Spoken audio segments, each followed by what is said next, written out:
Noah Schneider felt a rush of excitement as he glided on his skis down the side of a mountain. It was November of 2008, and the 25-year-old from Munich, Germany, had spent the past few days at a ski resort happily racing through the snow with his friend Simon. Noah came to a stop and paused to enjoy the view. He and Simon were far away from the resort. They were out in the backcountry, where the terrain was much more rugged.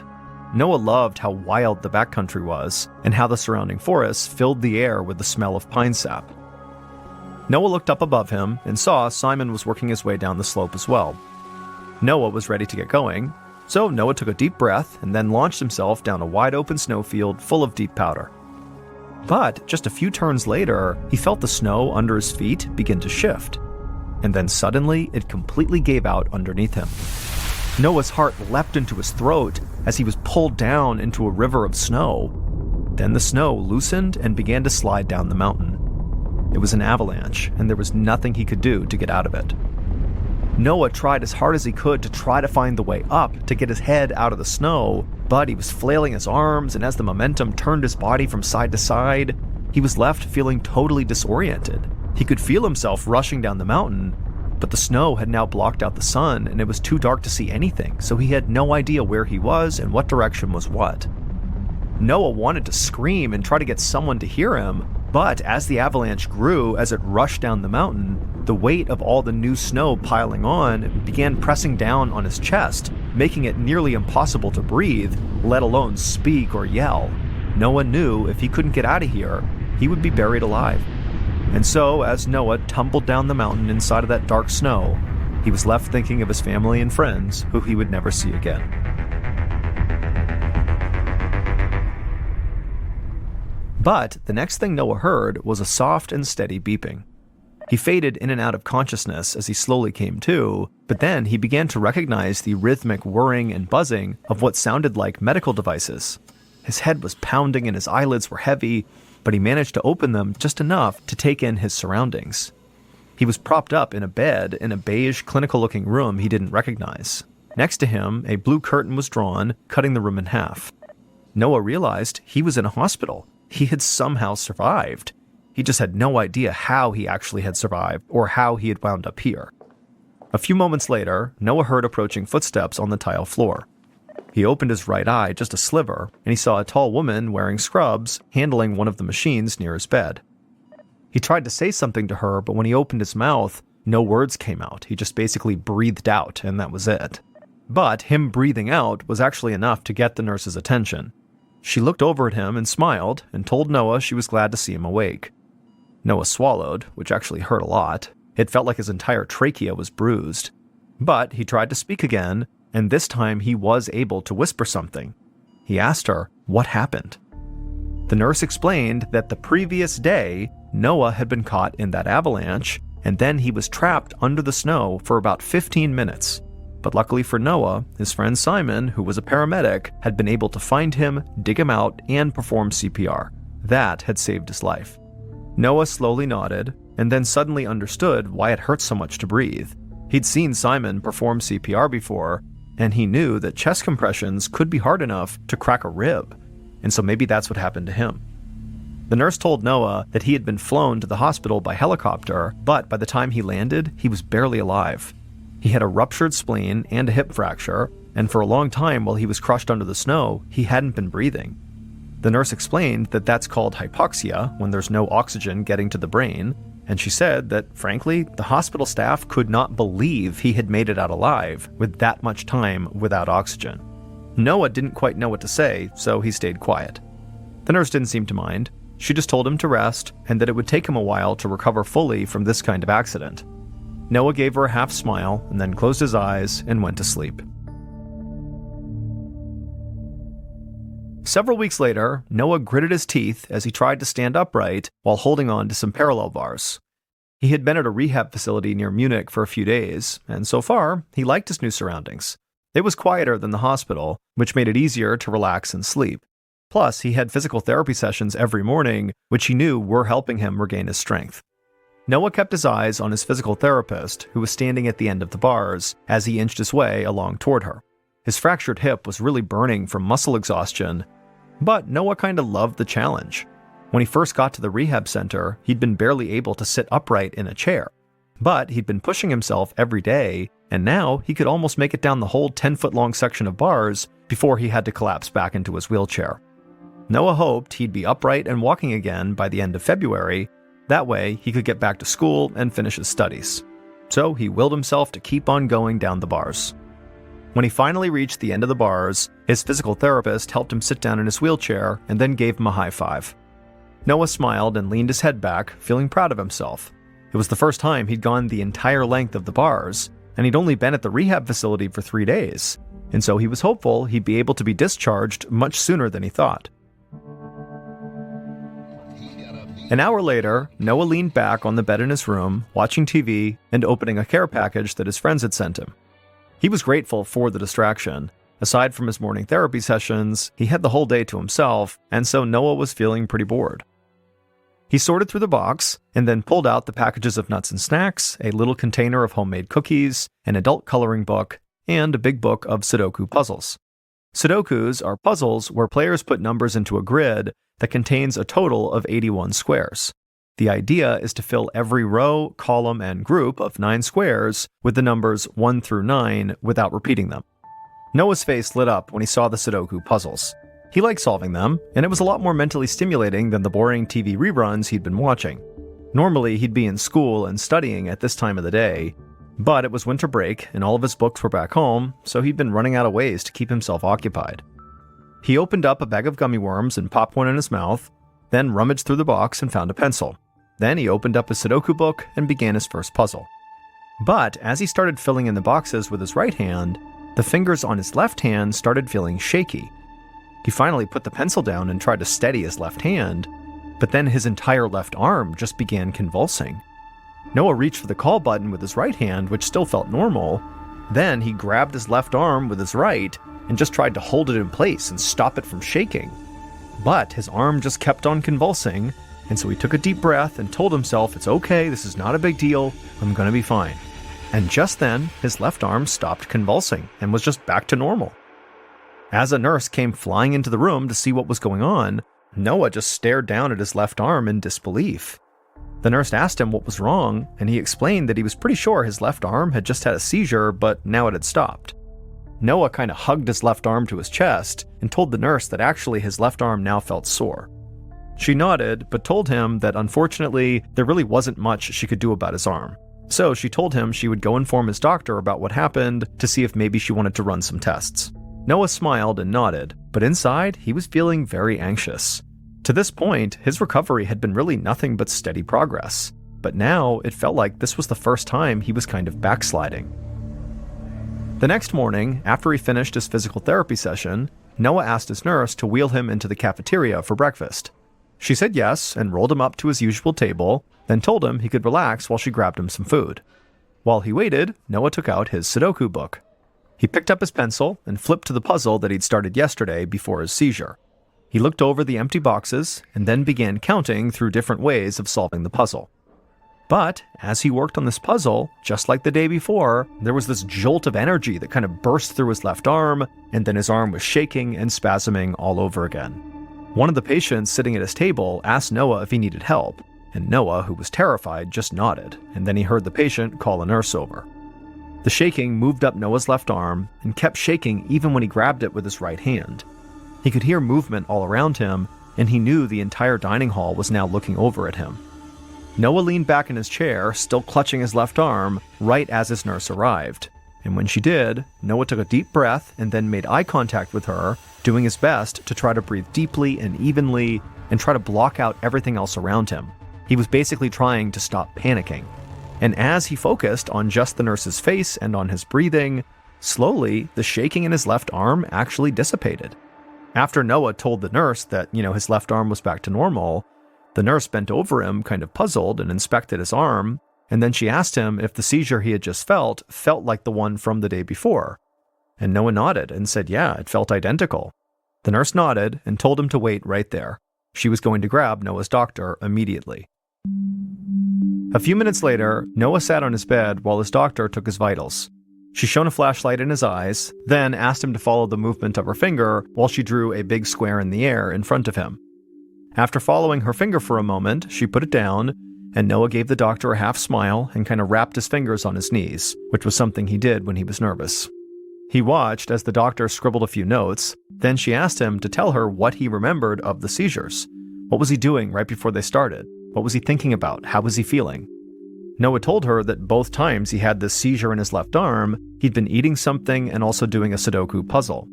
He'd felt relatively calm, almost bored before it happened. His back had felt a little sore during the seizures, but he thought that was just from how much he had been sitting and lying down recently. He couldn't remember what he had been thinking about before the seizures, so he told the doctor that he really wasn't thinking about anything. He was just trying to solve these puzzles. The doctor thought for a second, and then told Noah that she'd actually like to try to recreate the moments right before the seizures as best as they could. So she grabbed a Sudoku book from the bedside table and handed it to him and asked him to start solving a puzzle. Noah nodded and opened up the book to the puzzle that he'd earmarked, and almost as soon as he began trying to solve it, his left arm began to visibly spasm. He looked up at the doctor, who was staring back at him in total disbelief. She told him she was calling a neurologist right now. The next day, Baron Feddersen, who was a neurologist, looked in on his new patient from the hallway of the neurology wing at the University of Munich. Through a glass window, he could see Noah in a hospital room filling out a worksheet of complex math problems and also a crossword puzzle. Dr. Feddersen suspected that Noah's seizures were somehow being triggered when Noah tried to solve puzzles. He watched as Noah worked on the math problems, expecting his left arm to begin shaking, just like when he had solved the Sudoku puzzles. But after about 10 minutes of doing these math problems, Noah's left arm was steady, and so was his right. He finished his worksheets, then put his pencil down and looked up at Dr. Feddersen through the window. Dr. Feddersen frowned. He had been so sure that it was just trying to do math that would cause Noah's arm to seize. But clearly it was not just math, because that didn't do anything. So Dr. Feddersen decided that Noah should try another Sudoku puzzle, because maybe it was just Sudoku that triggered his seizure. So the doctor brought a Sudoku puzzle into the room, and he watched as Noah began to solve it, and within moments, Noah's left hand began to shake uncontrollably. Once the seizure had passed and Dr. Feddersen was sure Noah was okay again, he took a step back and just thought for a second. There had to be something unique about these Sudoku puzzles that was causing these seizures. But the doctor just could not understand what that kind of X factor was. What was it about Sudoku puzzles that was triggering this reaction from Noah? I mean, the doctor had never heard of a case like this in all his many, many years of practicing neurology. Finally, the doctor told Noah he'd be right back. He needed to go run some tests. 30 minutes later, Dr. Feddersen watched as a nurse secured a cap containing sensors and wires to Noah's head. Then Dr. Feddersen turned his attention to his computer screen right as the nurse handed Noah a Sudoku puzzle. As Noah began working on the Sudoku puzzle, Dr. Feddersen watched squiggly lines appear on his monitor. These were Noah's brain waves, and at first, Noah's brain activity looked completely normal. Then, a section right in the middle of the screen, right in the center of Noah's brain, began to light up, just as his left arm began to shake. Noah put his pencil down as the nurse moved a bit closer, and within a few moments, the seizure stopped, and his brain waves went back to normal. Reviewing the chart, Dr. Feddersen could see Noah had just suffered a classic seizure. But there was one little piece of brain activity that caught Dr. Feddersen's eye, and he realized he needed to ask Noah some questions about the way he solved Sudoku puzzles. And what he learned shocked and amazed him. It turned out that Noah pictured the Sudoku numbers in a three-dimensional grid, like a big blank cube that he could fill with numbers. Imagining the puzzle that way activated the part of his brain used for spatial reasoning called the parietal lobe. During the avalanche, while Noah was buried under the snow and unable to breathe for 15 minutes, the lack of oxygen had killed neurons in this part of his brain. So now, when he tried to use spatial reasoning to solve these Sudoku puzzles, he was overstimulating his parietal lobe, which caused a seizure. And because he did not think in 3 dimensions when he did simple math problems or crossword puzzles, those didn't trigger a reaction at all. Dr. Feddersen told Noah that there was no cure for these seizures, but he might be able to keep doing Sudoku if he imagined the numbers in a more traditional 2-dimensional way. But Noah actually was not able to work on the puzzles that way. He was too rooted in the way he typically solved these puzzles, and so ultimately he just gave up Sudoku altogether. After that, Noah's seizures disappeared, and he was able to leave the rehab facility a few weeks later. Other than giving up Sudoku, one of his favorite games, he would make close to a full recovery.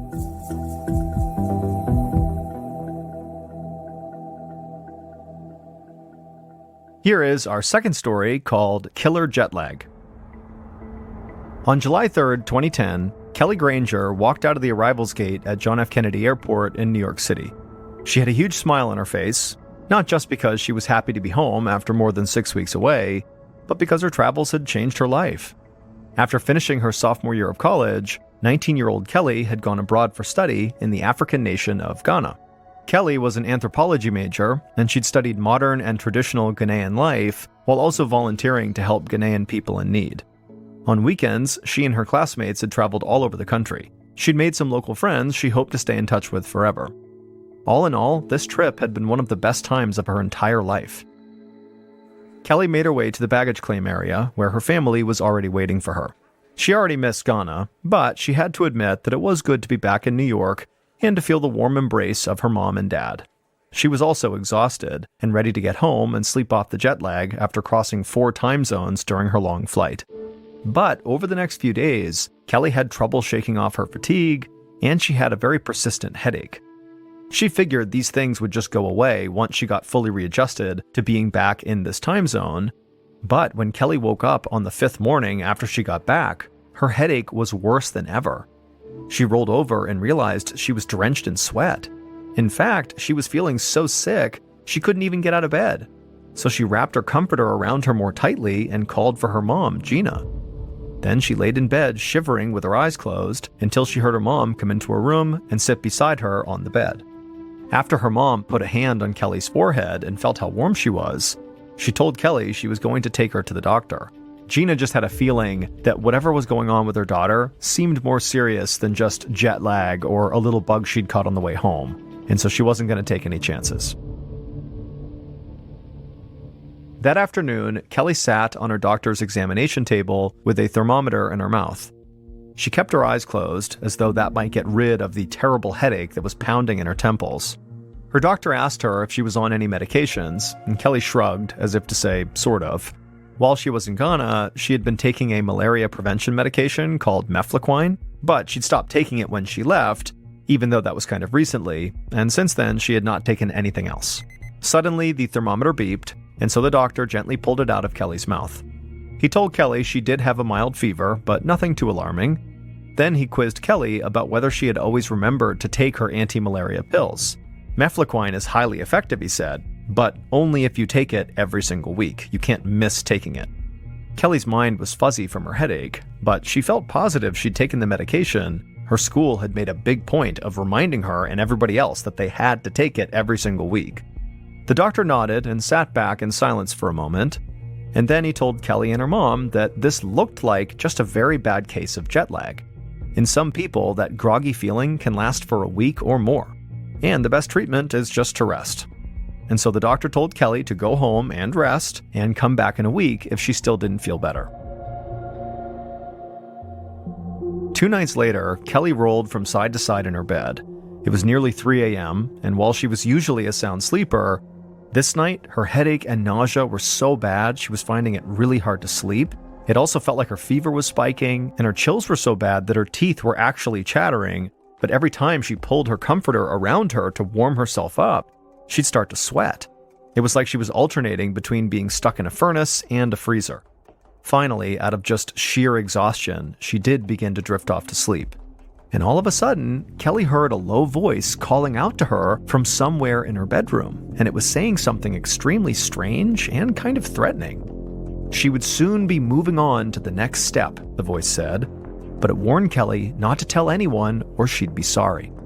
Kelly was so scared that she jolted awake. But there was no one in her room, and her room seemed totally normal. Morning light filtered through her curtains, bathing her room in a reassuring glow. But Kelly still felt terrible and clammy and cold, and she was even panting like someone had just been chasing her. She told herself whatever had just happened had to have just been a bad dream. But at the same time, Kelly did not want to be alone right now. So she got out of bed and went downstairs where she could hear her mom and sister in the kitchen making breakfast. Kelly's mom looked up when she went into the kitchen and she asked Kelly how she slept. Kelly wanted to give an honest answer about this weird voice she heard in her room that maybe was in her dream and maybe wasn't. But then she remembered what that weird voice had actually said. Basically, don't tell anyone about the voice. Now, Kelly was not superstitious, but for some reason, she obeyed the voice's commands. So without mentioning the voice to anybody, Kelly just sat down at the kitchen table and said she slept just fine.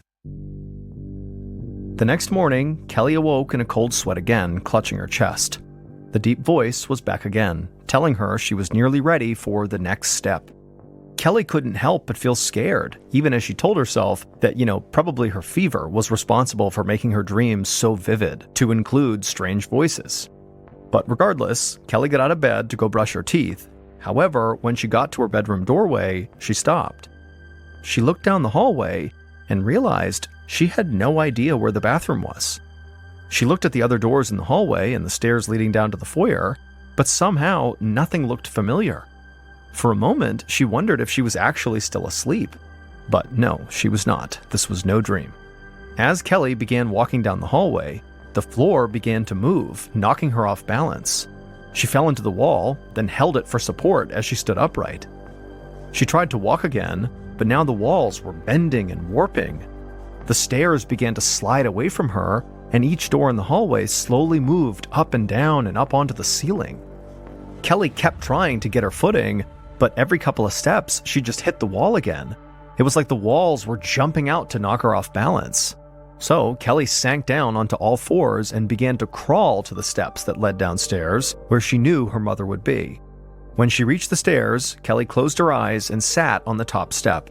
Then slowly she began to slide down each stair almost like a slide.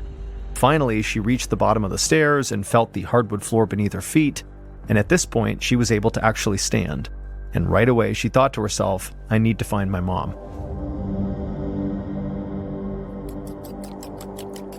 Gina was standing over the stove scrambling eggs when Kelly came into the kitchen with a blank look on her face and totally covered in sweat. As Kelly walked toward her mother, she kind of staggered into the wall.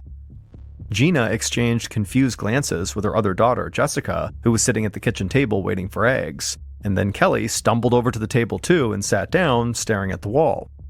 Not really sure what was going on with her daughter, Gina just asked Kelly if she'd like some scrambled eggs too. But Kelly didn't answer. Instead, she began mumbling under her breath, speaking nonsense and still just staring at the wall like she was having a full conversation with someone Gina couldn't see. Gina called Kelly's name, trying to get her attention, and asked who she was talking to, but Kelly did not seem to hear her. Gina turned off the stove and walked over to Kelly and put a hand on her forehead, and she could tell she was warm to the touch. And so between that and the fact that Kelly was basically not responsive, told Gina this was an emergency. Gina did her best to stay calm, and as she went to grab her purse, she told her other daughter, Jessica, to get her shoes on, because they were going to take Kelly to the doctor's office. But when Gina tried to guide Kelly from the kitchen table towards the front door, she could see Kelly basically couldn't stand. She was very unsteady. And so at this point, Gina said, you know what? We're not going to the doctor's office. We're going to the hospital's emergency room right now. Later that morning, Gina stood in the corner of a hospital room at the Cohen Children's Medical Center on Long Island, New York. She hugged herself nervously as she watched an ER doctor and a triage nurse perform a head-to-toe examination of Kelly. Gina thought Kelly looked absolutely terrible. Under the bright fluorescent lights in the ceiling, Kelly's skin and eyes looked yellow, a condition Gina knew was called jaundice, but Gina had never seen it in person before. A moment later, the doctor confirmed that Kelly did have jaundice, and that could be a sign that she had a blood disease or a liver infection like hepatitis B. The doctor explained to Gina that he would have to call in an infectious disease specialist to take over Kelly's case because jaundice could be life-threatening.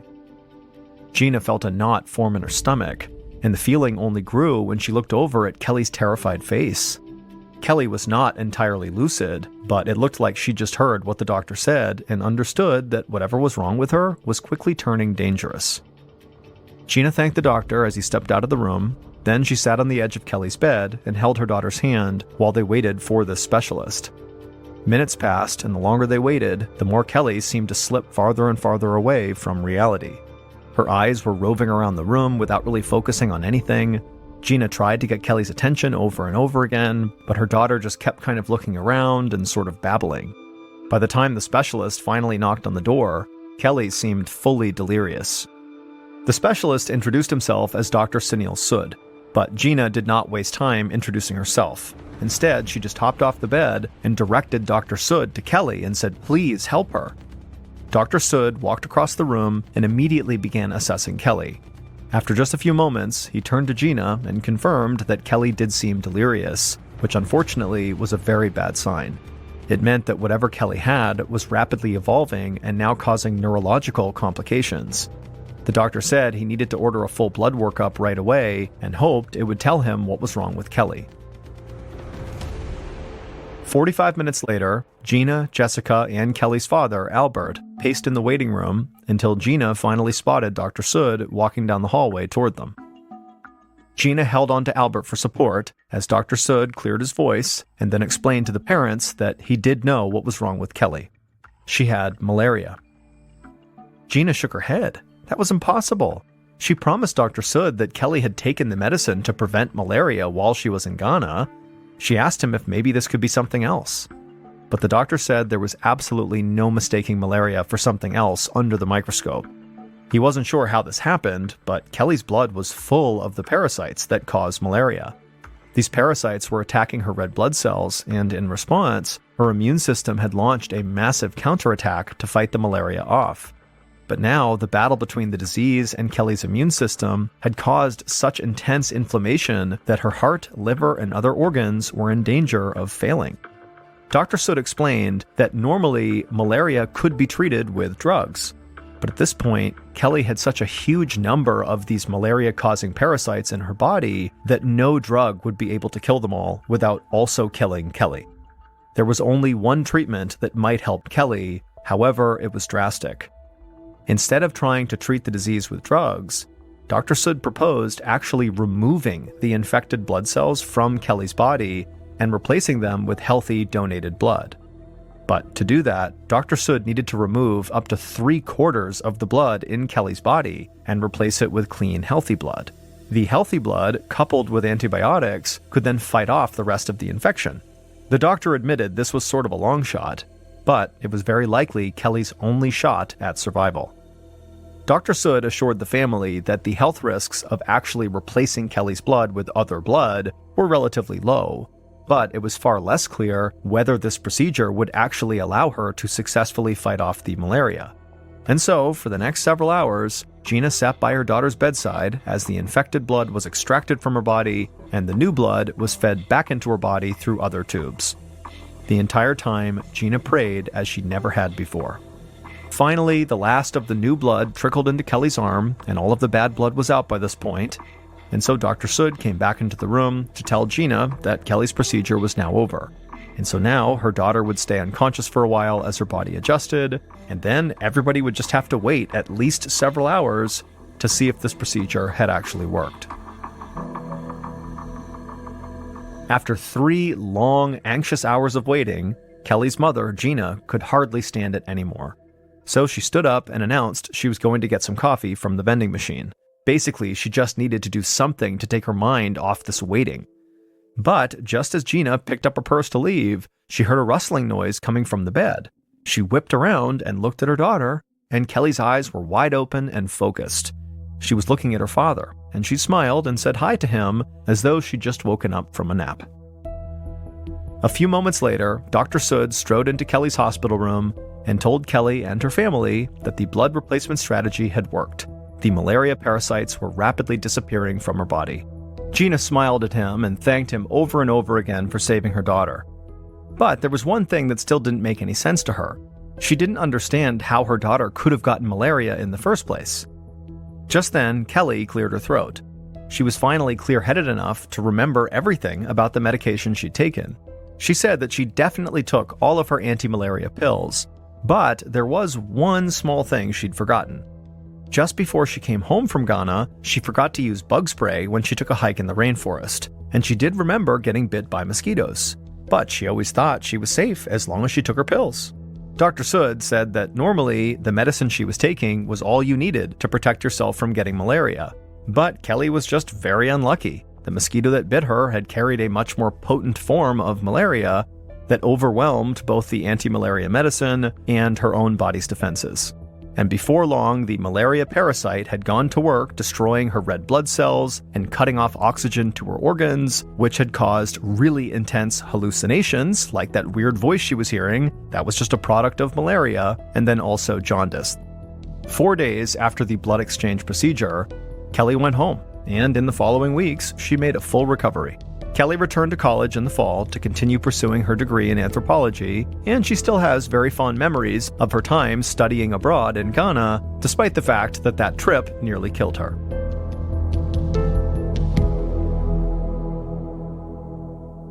In the early evening of August 28, 2003, 83-year-old Eric Hingston was sitting up in bed trying to catch his breath in the small village of Plympton in the southwest of England.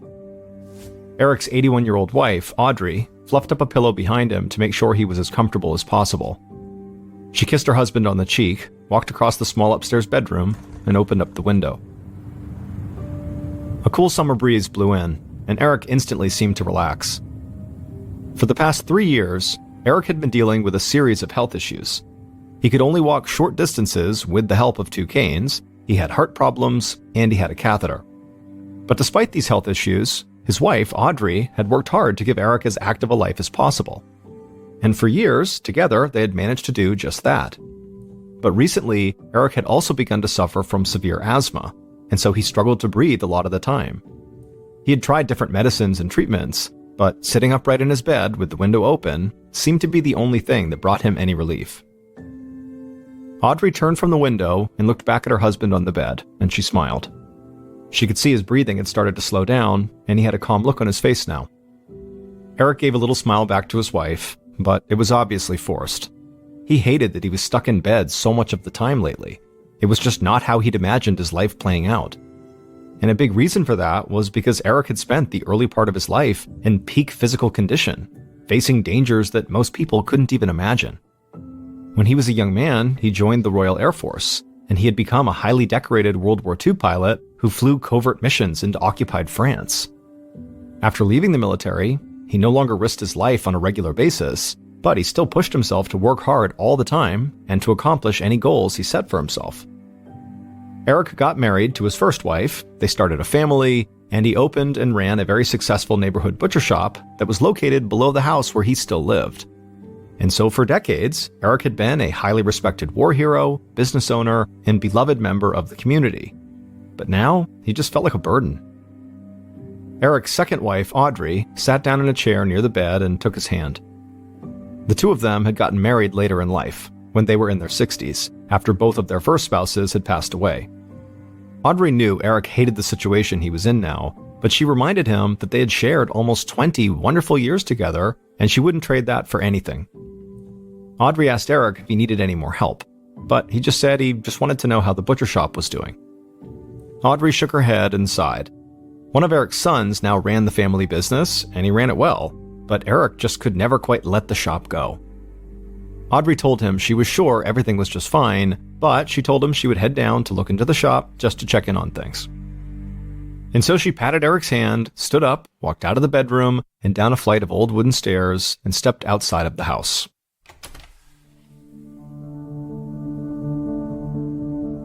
The street where Audrey and Eric lived in the suburban village of Plympton had barely changed in decades. The butcher shop was connected to the house, but it had its own entrance, and right next door was a popular old neighborhood pub. Stone houses lined the little neighborhood, and Audrey could see the spires of St. Mary's Church, which dated back to the 1300s, rising up in the distance. Audrey walked just a few feet to the entrance of the butcher shop. A bell rang above the door as she stepped inside, and right away she saw Eric's son, James, standing behind the counter and slicing into a piece of meat for a customer. James waved at Audrey, and she walked over, and the two spoke for a few minutes. Eric's children and Audrey's own children had been adults when the couple first got together, so Audrey hadn't played any part in raising Eric's kids. But she'd always gotten along well with all of them, and she was thankful that James had dedicated himself to keeping the family shop up and running. A few more customers walked in, and so Audrey said she didn't want to get in the way of business, so she said goodbye to James and walked back outside. She smiled at a pair of young men who were heading into the pub next door, and she could see the street starting to come to life as people got off from work and headed out for the evening. Audrey took a breath. She missed the days when she and Eric would duck into the pub for a pint and end up talking to their friends for hours, and she knew Eric missed that too. She walked back to the house and put on a smile. She didn't want Eric to see that she was feeling a bit sad about how their lives had changed since he'd gotten sick.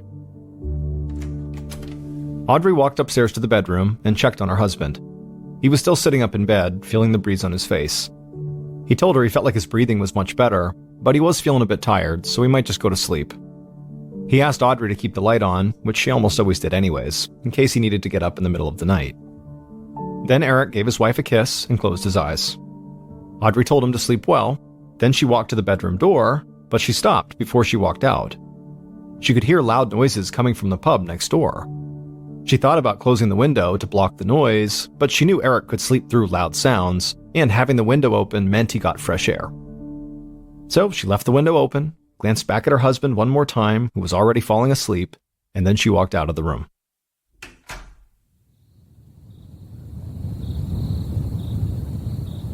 At 3:45 a.m. on the following day, August 29th, so several hours after Eric had gone to sleep, Audrey was back in his bedroom, but this time she just stood there in the doorway, trembling. She looked at the open window and then down at the floor, and she felt confused and scared. She slowly walked across the room, picked up the phone on the bedside table, and took a deep breath. With her hands shaking, she dialed 999, the emergency number in the United Kingdom.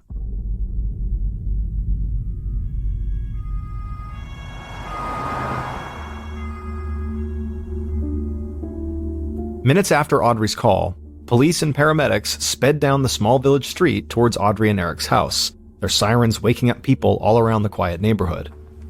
Detective Inspector Tony Carney of the Devon and Cornwall Police parked on the street and followed several paramedics to Audrey and Eric's front door. Carney knocked on the door, and within seconds, Audrey answered. The sight of this small, frail-looking older woman in her bathrobe hit Carney hard. She looked terrified, and when Carney introduced himself to her, he could tell she was confused and struggling to put words together. Carney made sure the paramedics could get inside the house and head upstairs to the bedroom, but Carney stayed at the door with Audrey. Carney's first thought was that this poor woman should not be here while the police searched her house. She should be somewhere else where she felt safe and calm. Carney also knew he was dealing with a crime scene here, and he didn't want Audrey to accidentally touch or move potential evidence. So he asked her if there were any family members she might be able to stay with while the police were inside of her home. Audrey looked up at him and slowly nodded. She said her son was a retired police inspector and he lived not too far away. Carney signaled for another officer to come to the door, and he arranged for him to drive Audrey to her son's house. Once Carney felt sure that Audrey would be looked after, he put on his gloves, stepped inside the home, and walked upstairs to the bedroom. And when he got up there, he felt like he'd stumbled into a TV crime drama or something, because on the floor of the bedroom, he saw all the paramedics gathered around Eric Hingston, who had clearly been dead when they got there. And Eric had been brutally stabbed in his collarbone. On several British TV shows, murders took place in small English villages every week. But in reality, murder cases in places like Plimpton were virtually unheard of. And specifically, the murder of an older man in his 80s like Eric was just really not something that ever happened anywhere near here. Carney glanced around the bedroom. All of the dresser drawers had been pulled open, and clothes covered most of the wooden floor. He looked over at the open window, and on the windowsill, he saw a black plastic bin liner, the British term for trash bag. He walked over to the window, looked in the bag, and saw several pieces of expensive jewelry inside. And something outside the window also caught his eye. Carney leaned out, and in the glow of a single outdoor light, he saw a metal ladder perched against the house just below the bedroom window. Just then, Carney heard someone calling his name. He leaned back inside from the window, turned, and saw a small team of forensics officers entering the bedroom. Carney asked the paramedics to clear out, and he gave the forensics team a few minutes to search the room without getting in their way. And soon, it was pretty clear that all the investigators and first responders believed the same thing. This had to have been a robbery gone bad. Someone must have climbed up the ladder into the bedroom, stolen some jewelry, and then Eric must have woken up, tried to stop them, so they killed him. But if that was the case, Carney wondered why the thief had left the jewelry behind. Did they just panic? Or did Audrey catch them in the act? The thief killed Eric, but maybe they just couldn't bring themselves to kill a woman who probably looked a lot like their grandmother. The forensics team continued their work in the bedroom, and Carney headed back downstairs and outside. Police officers had cordoned off the house with crime scene tape, and the neighbors had come out of their homes and had started to ask questions. Carney had worked cases in a number of other small villages, and he knew that even residents with the best intentions could end up slowing down an investigation. News about crimes in these small towns, especially a violent crime, spread fast and led to wild rumors and speculation and misinformation. And people would start calling the police, claiming they saw dangerous criminals on every street corner and in every pub. Carney walked back to his car and called into the station. He said he wanted a mobile command unit set up near the house, and he wanted officers on site whose sole purpose would be to answer questions from the community and provide as much transparency as possible. After that, Carney walked away from his car and informed the officers outside that they would have help soon. But before Carney could go back into the house, he saw another uniformed officer leading a middle-aged man towards him.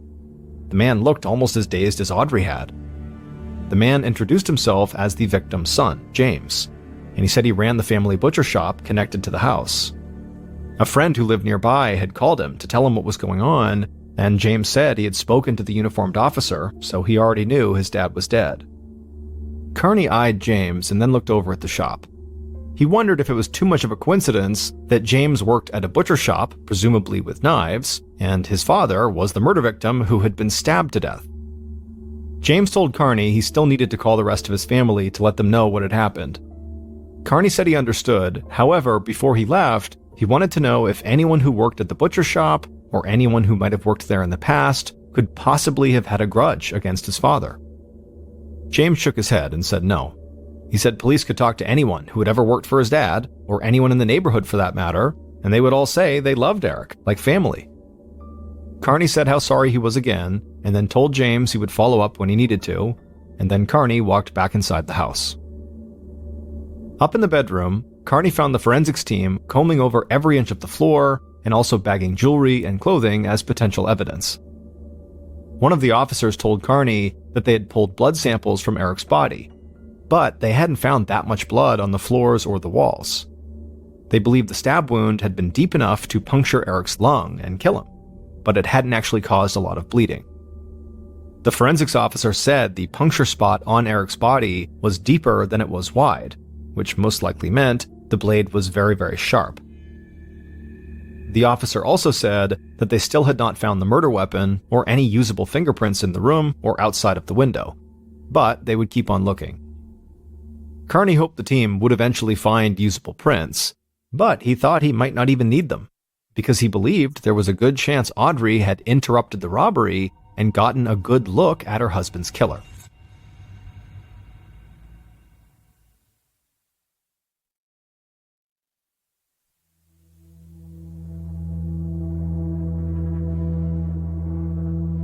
On August 30th, so a day after the discovery of Eric's body, Carney and his partner, Neil Treby, knocked on the front door of a small house in a town not far from Plimpton.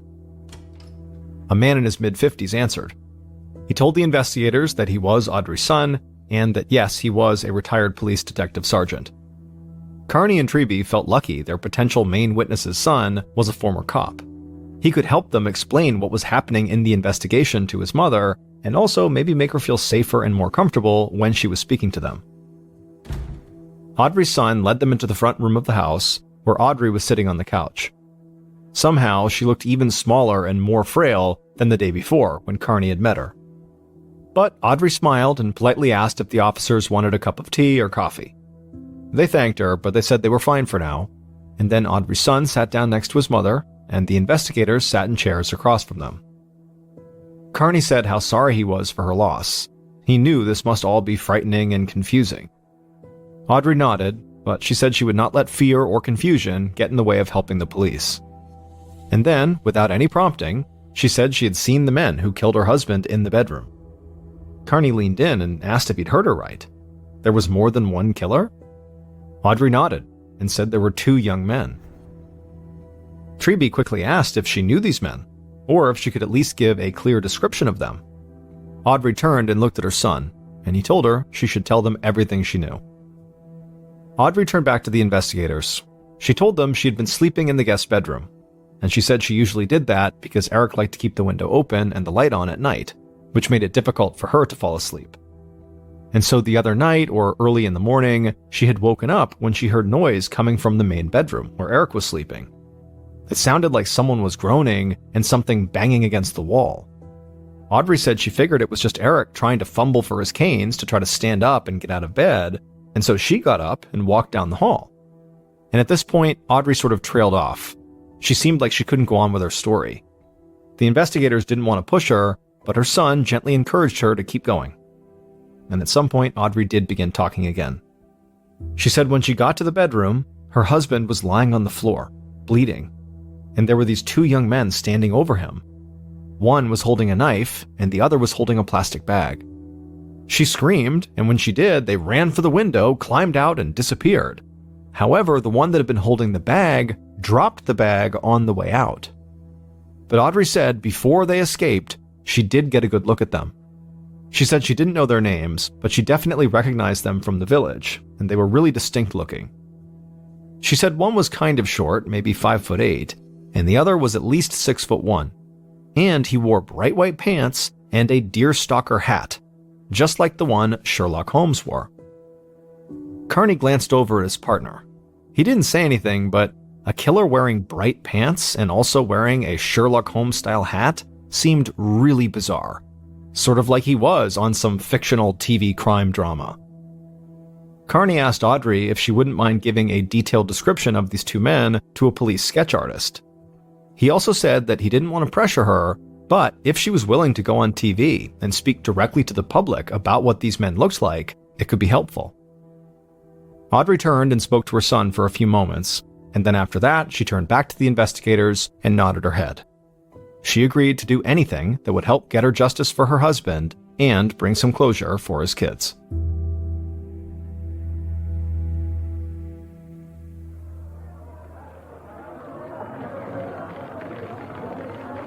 On September 4th, so 5 days after Eric's murder, Inspectors Carney and Treby stood next to Audrey in a large conference room filled with newspaper and television reporters. Police had already started to circulate the drawings of the suspects around town, but Plimpton was just one of several small villages that surrounded the much larger city of Plymouth, so the investigators believed getting the description out on television was key to reaching more people across the entire area.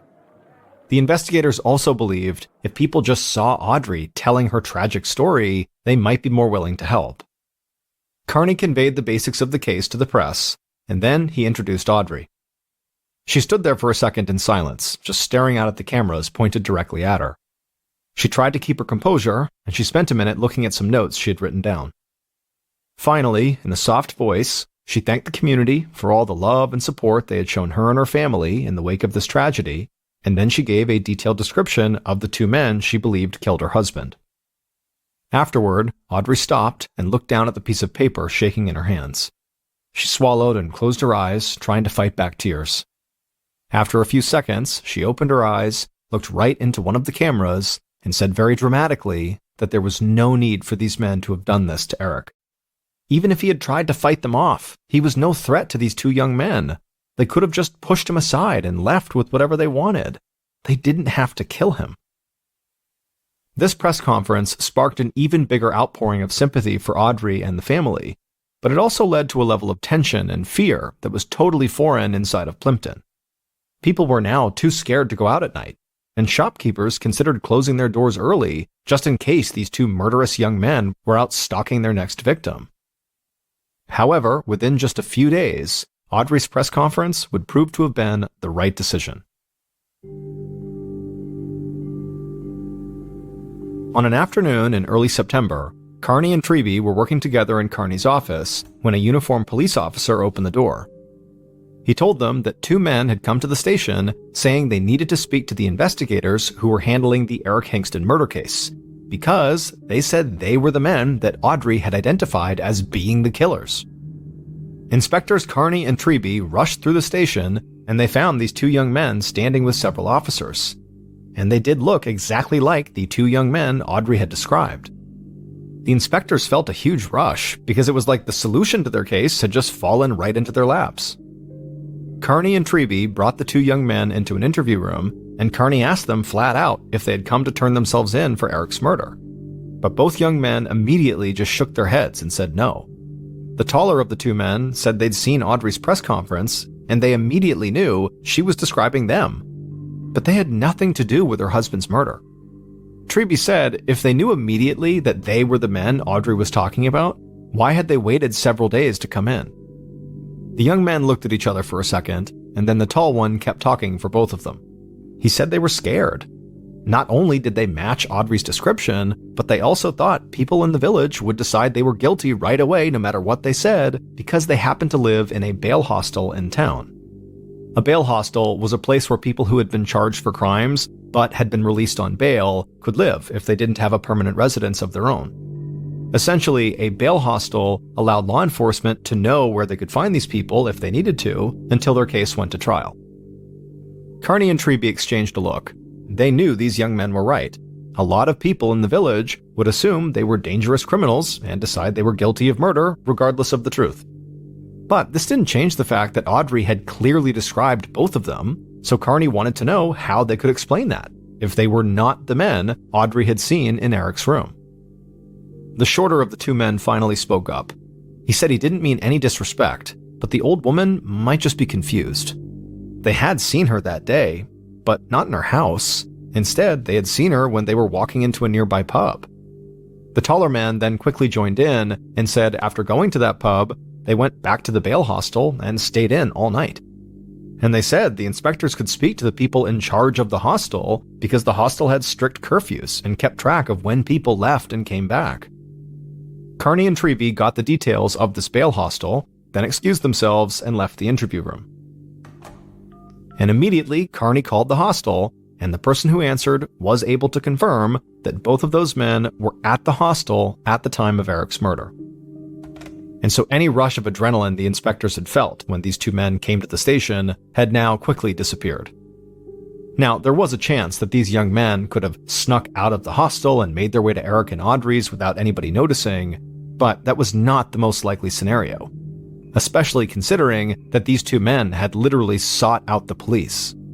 And if Audrey really had seen them at the pub that day, there was a chance that in her shock and confusion, she had just remembered these two guys when she was trying to picture the men who were inside of her house. Carney and Treby returned to the interview room. They let the two young men go, but made it clear they would follow up with the bail hostel, so the men should make sure not to leave the village anytime soon.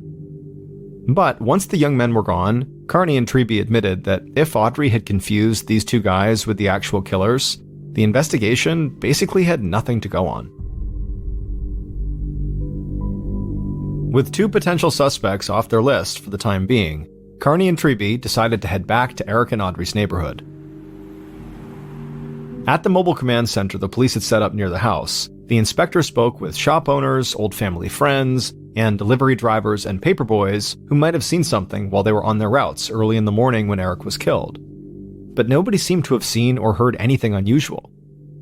And so with very little to go on, Carney and Treby couldn't help but keep coming back to the idea that their victim ran a butcher shop and he had been stabbed with what forensics officers believed was a very sharp blade, something that would be in a butcher shop.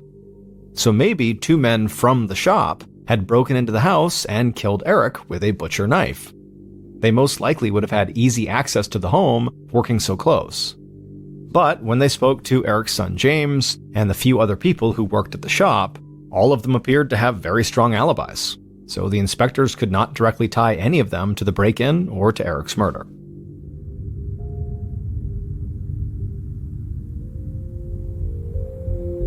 On September 11th, 2 weeks after the murder, Carney and Treby started to feel like the case was already slipping away from them. Their interactions in the community had not yielded any new evidence. Forensics officers had returned to the house, but still had not found any usable prints, and test results from the blood samples taken from Eric's body and the bedroom floor only matched Eric. And to make things even more bleak for the investigation, several people connected to the bail hostel had now officially corroborated the young men's alibi. So it seemed like the killer in the bright white pants with the Sherlock Holmes hat was really just a product of Audrey's fear and confusion. That day, while Carney and Treby continued to look for anything they might have missed in their case files, they suddenly got a call from a police officer in a nearby town. They put the call on speakerphone, and they could both tell right away that this officer sounded upset. He said he had been dispatched to Audrey's son's house because Audrey had attempted suicide by overdosing on pills. The officer said that paramedics had gotten Audrey to the hospital fast enough to save her life, but he also said he had found a suicide note on site, and the note read, "Please catch the terrible people who ruined my life. I cannot live without Eric." As soon as Carney and Treby hung up, a sense of guilt hit both of them. They knew their investigation had not really been going on that long, but the fact that they still had not found the killers had clearly taken a toll on Audrey. Carney and Treby left the station and headed right to the hospital to check on Audrey in person. When they arrived, they learned that Audrey was okay, however, for now, she just needed to rest and recover on her own. So, the inspectors, instead of speaking to Audrey, spoke briefly with a social worker who had met with Audrey when she was first brought into the hospital. And after this conversation, the inspectors decided they needed to start from scratch. There had to be something inside of Audrey and Eric's house that they and their team had simply missed, and they had to make sure they found it before anything like the suicide attempt happened again. Not long after this hospital visit, Carney and Treby led their investigative team back to Audrey and Eric's house. And this time, they wanted to recreate the robbery and murder as best as they could, hoping this might lead to hidden fingerprints or some new idea about what could have happened. They started by having 2 police officers place the ladder outside against the house, scale it, and then try to climb into the bedroom window. And what they discovered is because of the way the window was designed and where it was situated in the house, it meant that somebody would have to awkwardly stretch up from the ladder, grab onto a small piece of cement, and pull themselves up and over the windowsill and into the bedroom. This proved to be so difficult that even the youngest, most fit cop on the team couldn't do it. And so the only other option for the killers, assuming they were using this ladder, would have been to use the ladder to climb onto the roof of the house and then scale down from the roof and sort of swing themselves into the bedroom. And this scenario, much like the first one, required a lot of strength and to some degree a level of fearlessness because the risk of falling was quite high. And even with all that, it still would have been really hard to pull off. So police wondered if maybe the killers had somehow practiced this maneuver beforehand. After the investigative team tried several more times to run through various ladder scenarios, they headed back inside the house to do another complete search. Now, Carney and Treby had no idea if during this search they would find anything new. The house had already been searched on 3 separate occasions. But they still encouraged their team to literally look everywhere in this house, even in places where it didn't even seem possible that a clue could turn up. And after another lengthy search, when Carney and Treby had both become convinced that they were going to come up short again, they heard an officer shouting their names from the kitchen. Carney and Treby ran through the house. In the kitchen, they saw an officer standing by an open drawer with his back to them. Carney asked what was going on, and the officer said he'd found something that was stuck in the small space between the drawer and the counter the drawer was in. Carney and Treby just stood there with bated breath as this officer jimmied the drawer to try to free what was stuck there. And then finally, the officer got it free, and he turned around, and in a gloved hand, he showed them what was stuck. It was a knife with a red handle and a sharp 7-inch blade. It was the type of knife that would most likely be used by a chef or a butcher. That knife was immediately sent to the crime lab for testing, and when the results from those tests came back, it only confirmed what Carney and Treby already knew. This knife had cracked Eric's murder case.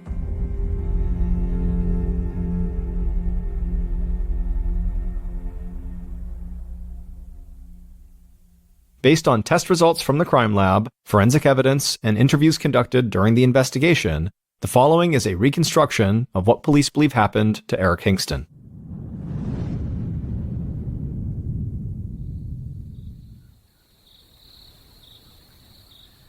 In the early morning hours of August 29, 2003, the killer dragged a tall metal ladder from Eric and Audrey's back garden to the side of the house. It was dark, except for a couple of house lights on the street, and the neighborhood was completely quiet. The killer placed the ladder against the house beneath the bedroom window, and as they placed it there, the metal of the ladder clanged against the concrete of the house, and the killer froze. They looked around nervously, but there were no signs that the noise they had just made had attracted any attention.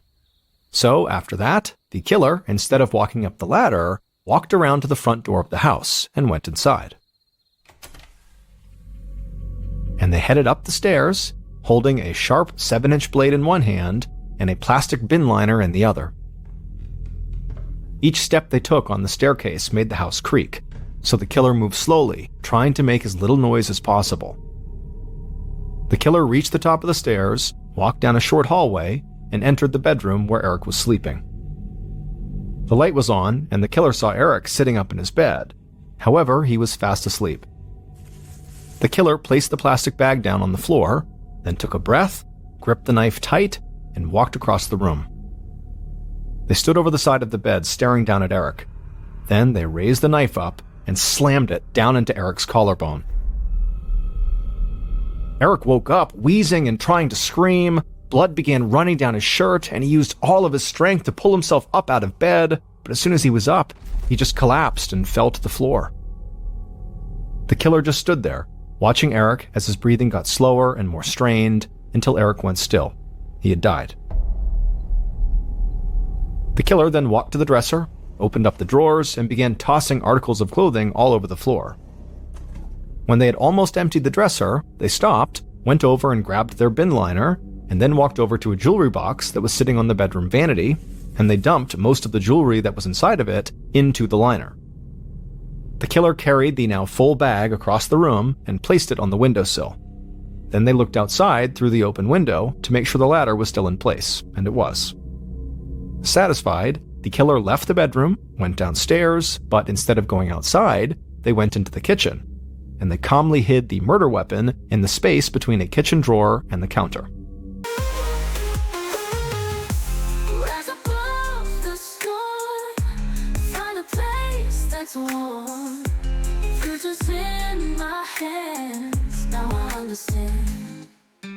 Left the pain behind, clear vision in my mind.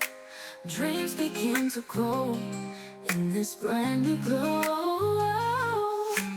No more tears to cry, wings spread wide and high. Faith has set me free, here's my victory. Rise above the storm, find a place that's warm. Futures in my hands, now I understand.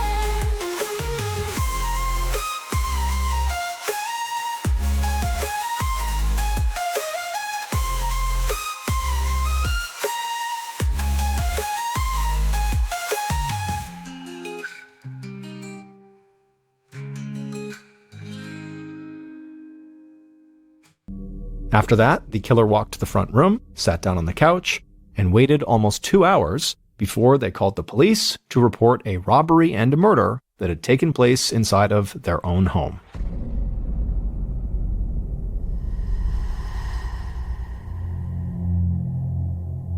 "81-year-old Audrey Hingston had murdered her husband. It turned out that Audrey had grown tired of having to take care of Eric full-time. She missed her old life of going out, visiting the pub, and spending time with her friends. Over the years, Eric's health issues had started to make her feel completely trapped, so she came up with a plan to kill him and make it look like a robbery. Audrey went as far as to pick the 2 young men she would pin the murder on. She often saw these 2 young men walking around the neighborhood and visiting the pub, and then she knew they lived in the bail hostel, so she thought they would look guilty. But even after these suspects that Audrey identified came to police and provided strong alibis, Carney and Treby didn't turn their attention to Audrey and think she was guilty. Instead, they truly believed that Audrey had just been confused, and that she really had seen 2 young men robbing her house and killing her husband, just not these 2 young men. However, following Audrey's suicide attempt, the inspectors met with a social worker who'd been speaking to Audrey. And the social worker said it was so strange, but despite what Audrey's notes said about the reason she had attempted suicide was because of her grief over her husband's death, that this social worker's experience with Audrey had been that Audrey had almost no grief or sadness about her husband being dead.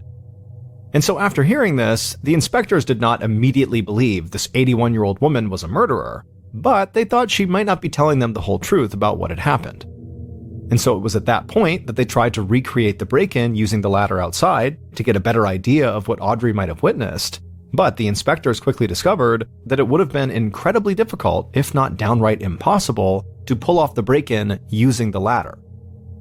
So when police found the knife hidden in the kitchen, they felt confident that there had not even been a robbery at all, that nobody had used the ladder to break in, and that instead, very likely, someone close to Eric had simply entered his house through the front door and killed him. Now, at this point, the inspectors suspected that either Eric's son, James, or maybe one of the other workers at the butcher shop were the killer. However, the only DNA found on that knife discovered in the kitchen was Audrey's. The inspectors had followed up with James, and when he heard about this knife that was found in the kitchen, he was in complete shock. Because he said just a week before the murder, Audrey had come into the butcher shop and asked him to sharpen that specific knife. After Carney and Treby confronted Audrey with all of this evidence, her son, who was the former policeman, was sure his mother had killed Eric, and he convinced her to confess. At the time, Audrey became one of the oldest women in British history to be jailed for murder. But because of the circumstances and her age, she actually only served 7 months in prison.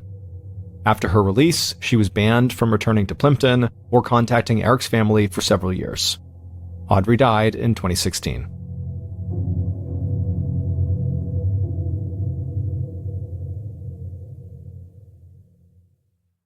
A quick note about our stories. They are all based on true events, but we sometimes use pseudonyms to protect the people involved, and some details are fictionalized for dramatic purposes.